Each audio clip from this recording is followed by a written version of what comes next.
Move over, Arby's. I got the meats.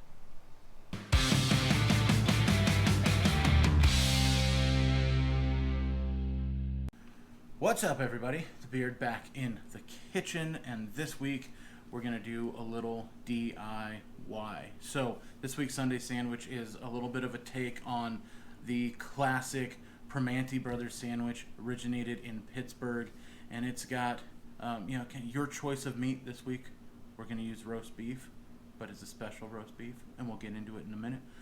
French fries, coleslaw, tomato on nice soft white bread.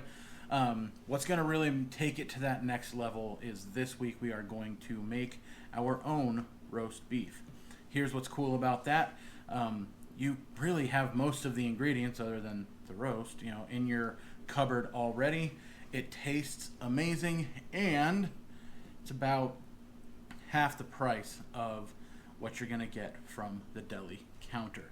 So let's jump in on how we're going to get it done. All right, so here's how we're going to knock this out. Start with your cut of beef. For this project, what I like to use is a eye of round roast. The reason I like that, it's got a nice tight muscle fiber structure, which is going to hold up really, really well to thin slicing. Okay, I mean, you can really use anything with these flavors and it's going to be good, but if you're going for that nice thin slice, you're going to want to use that eye of round. Then we got to tackle the seasoning. So here's what I'm using. Start with a little bit of extra virgin olive oil, about 1/4 cup. Add to that some rosemary, some thyme, basil, salt and pepper, and some garlic powder. Mix that all up, and then just kind of drench your meat in it, rub it all in there.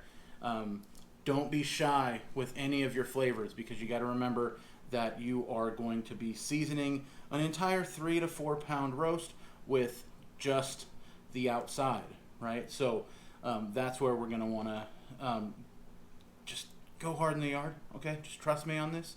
Might seem like, oh, I'm putting an awful lot of salt, but is it really a lot of salt for 4 pounds of meat? Think about it, okay?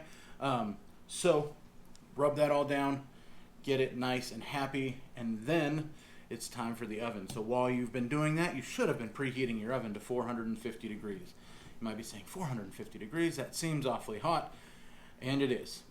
Okay, we're only going to keep it in there for about 15 minutes. That's just to get a nice little crust going on the outside. Then you're going to drop that down to 300 degrees.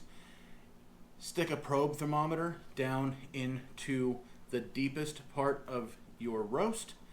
Set your target temperature to about 135, and then sit back, relax, and wait. Ovens vary, but this one took about an hour and a half, hour and 45 minutes to get up to temperature. Take that bad boy out and let it rest for at least half an hour out on the counter.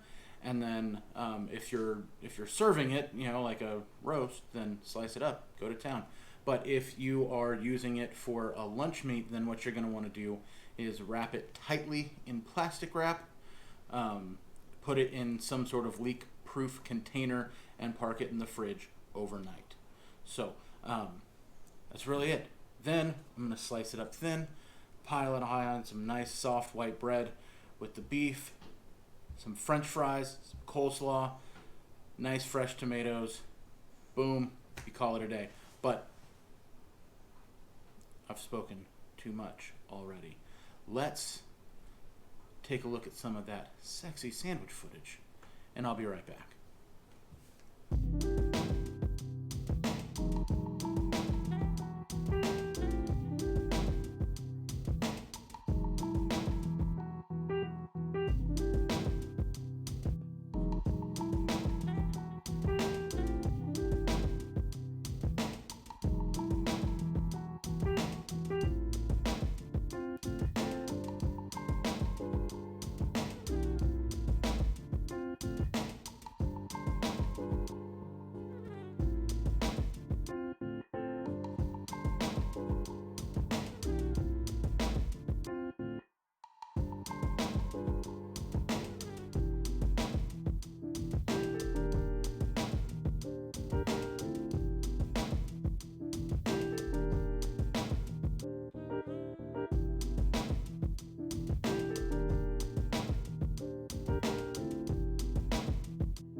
All right, there, ladies and gentlemen. There you have it. Full disclosure, reviews here on the sandwich as a whole were a little mixed, and that's okay. You take risks. Sometimes people love it.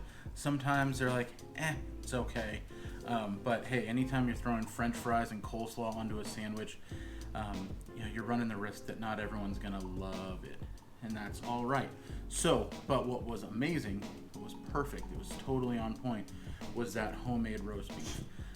Awesome, again, part about that is, well, it's about half the price per pound compared to what you're gonna get from the deli counter. It tastes amazing, and you get the sense of satisfaction that you made it yourself. So that's going to do it for me. Thank you guys so much for watching. If you're on the Facebook side of this, I'm telling you, please go to the YouTube side. There's a link. Go to the channel, subscribe to the channel. Help me make more content that way. If you want to check out one of these dope cutting boards, like this one, you can go to my friend Mika's website. It's distressionsaz.com. He made this for me. Totally awesome. Totally in love with it. He can make you a custom design of your own. Or I think you can actually still buy one of these if you just feel like having my beautiful face in your kitchen. That's going to do it for today. Again, thank you guys so much for watching. I won't be back next week because we've got just way too much going on next weekend. But I'll be back in 2 weeks with a new creation. Until then, take care of yourselves, take care of each other. See you in the next one.